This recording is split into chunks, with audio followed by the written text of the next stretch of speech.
अस्सलाम वालेकुम, कैसे हैं आप सब। उम्मीद है सब खैरियत से होंगे। आज का जो टॉपिक है वो है अनहैप्पी के बारे में। लोग अक्सर ये समझते हैं कि जो खुशी है हमें वो कोई चीज़ पाने से मिलेगी, या चेहरे पे मुस्कुराहट होती है ये खुशी है, या कोई ऐसी चीज़ है अचीवमेंट हो गई, डिग्री मिल गई या कामयाब हो गए ये खुशी है। असल में खुशी ये चीज़ नहीं है। खुशी ये भी है लेकिन ये टेम्परेरी होती है। लेकिन जो परसिस्टेंस जो होती है, कंसिस्टेंट खुशी होती है, वो होती है इनर सेटिस्फैक्शन, वो होती है पीस ऑफ माइंड। और जब तक ये चीज़ें हमारे अंदर नहीं आएंगी तो हम लंबे अरसे तक खुश नहीं रह सकते। हमें चाहे जितनी भी चीज़ें हासिल होती रहे, हम थोड़े अरसे खुश रहेंगे, कॉमेडी शोज़ देख लेंगे, कोई फ़नी मूवी देख ली या कोई फ़नी एक्टिविटी कर ली, छोटे मोटे मेमोरीज़ बन गए, उसमें हम थोड़े अरसे खुश हो जाते हैं। लेकिन उसके बाद क्या होता है कि हम अकेले में आ जाते हैं या घर पे आते हैं, वही डिप्रेशन, अकेले में रह नहीं सकते। इंसान तो बना ही है सोशलाइजिंग के लिए कि जाके सोशल करे, लोगों से मिले, लेकिन जब भी एक सोशल होते हैं तो खुश हैं, नहीं होते तो सैड रहते हैं। तो ऐसा हम क्या करें जो हमारा माइंड और हार्ट का कनेक्शन दोनों मिल जाए, मतलब इनर सेटिस्फैक्शन भी हो और माइंड पीसफुल भी हो। तो ये दोनों करने के लिए हमें ज़रूरत है कुछ आदतें अपनाने की। वो आदतें क्या है? वैसे तो बहुत सारे हैं, बहुत सारी चीज़ें मैं बताने जाऊँ तो लंबी लिस्ट है, लेकिन जहाँ तक मैंने रिसर्च किया, जहाँ तक मैंने सोचा कि यार इसको शॉर्ट रखा जाए, वैसे भी लोग पसंद नहीं करते लंबे वीडियो को, तो मैंने सोचा इसको शॉर्ट रखूँगा और रेलेवेंट रखूँगा जो हमारे इर्द गिर्द है। इसमें 11 मैंने पॉइंट्स निकाले हैं जो कि अगर हम करना छोड़ दें, अगर वो हम करना छोड़ दें या उसको अवॉइड करना शुरू कर दें या इसको इग्नोर करें, तो हमारी ज़िंदगी में हैप्पीनेस आएगी, जो रियल हैप्पीनेस है जिसकी तलाश में हम रहते हैं। सो नंबर 1 है hanging around with negative people.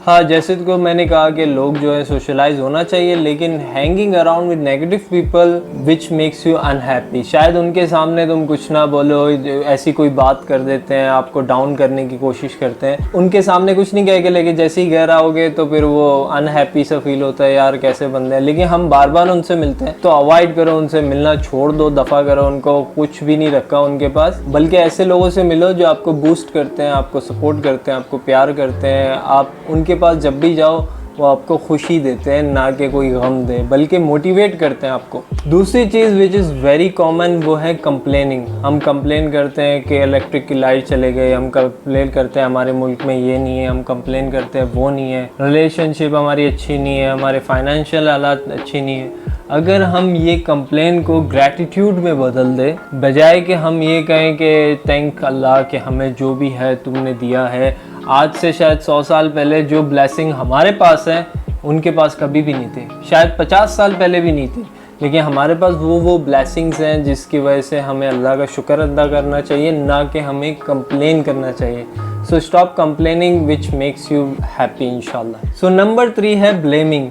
Blaming game जो है हमारे पास बहुत कॉमन है। हम ब्लेम करते हैं, यार इसकी वजह से ये हो गया, उसकी वजह से रिलेशनशिप टूट गया, उसकी वजह से मैं कामयाब नहीं हुआ, उसकी वजह से मेरी जॉब चली गई, और बहुत सारी चीज़ें हम ब्लेम करते रहते हैं सारा दिन। गवर्नमेंट को भी करते हैं, सब कुछ करते रहते हैं। अगर हम किसी को ब्लेम करते हैं, इसमें शायद हमारी गलती है, क्योंकि हमने शायद उनको अपनी ऑनेस्टी दी है, हमने शायद उनको ट्रस्ट किया है, हमने शायद अपना कोई राज की बात बताई ताकि फिर उसके बाद वो पलट गए, तो हमें लगता है कि उनकी गलती है, बल्कि ये हमारी गलती होती है। एक अमेरिकन ब्लॉगर है केसी स्टाइन, वो यही कहता है कि अगर मेरी कोई गलती हुई तो ये मेरी गलती है, अगर दूसरों की कोई गलती हुई है वो भी मेरी गलती है, क्योंकि मैंने ही उन पे ट्रस्ट किया, मैंने ही उन पे ब्लेम किया था। नंबर 4 है आइसोलेटिंग योरसेल्फ। लेकिन ये तो बहुत ज़रूरी है, आइसोलेट करना ज़रूरी है, अपने आप को टाइम देना ज़रूरी है। रीडिंग करो, एक्सरसाइज करो, या दिन में 30 मिनट ऐसे ही खाली बैठो, बिल्कुल कुछ ना सोचो, माइंड को बिल्कुल फ्रेश करने के लिए। लेकिन हम सोशल एनिमल है, अगर हम सारा दिन यही करते रहेंगे, जोगी बन जाएंगे, मॉन्क बन जाएंगे, तो हमें उल्टा डिप्रेशन शुरू हो जाएगा, उल्टा प्रॉब्लम शुरू हो जाएंगे। जैसे कि आप देख रहे हैं कि क्वारंटाइन में हम आइसोलेट हो गए, तो कुछ अरसे बाद हमें मसले आने शुरू हो गए, प्रॉब्लम शुरू हो गए थे। तो ज़रूरी ये है कि आप आइसोलेट करें, लेकिन इतना भी ना करें कि आपका सोशल लाइफ ख़त्म हो जाए, लोग आपको पहचानना भूल जाएं, लोग आपको जाने ही नहीं, तो लोग भी आपके लिए इम्पोर्टेंट है, उनके लिए पास भी जाना ज़रूरी है। नंबर 5 है कंफर्ट जोन। कंफर्ट जोन यार हमारे यहाँ एक प्रॉब्लम है, हम लोग कहते हैं कि सेफ लाइफ होनी चाहिए हर चीज़ से। हाँ, सेल्फ होनी चाहिए बिल्कुल, लेकिन अगर आप हमेशा कंफर्ट जोन में रहेंगे तो आप नई चीज़ ट्राई नहीं कर सकते। मैं एज अ पर्सन मैंने हमेशा यही सोचा है कि ट्रैवल करूँ तो अकेले करूँ। क्यों?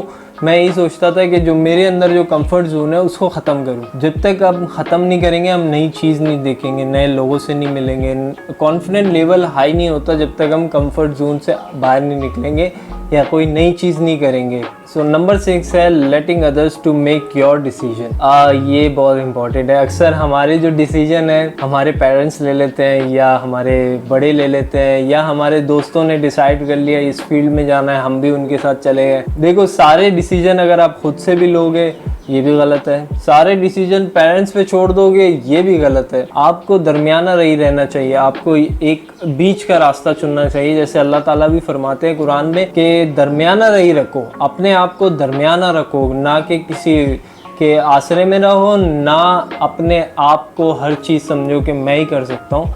सो always take decision for yourself, लेकिन साथ साथ एडवाइस लेना भी ज़रूरी है, दोस्तों से, बड़ों से, पेरेंट्स से।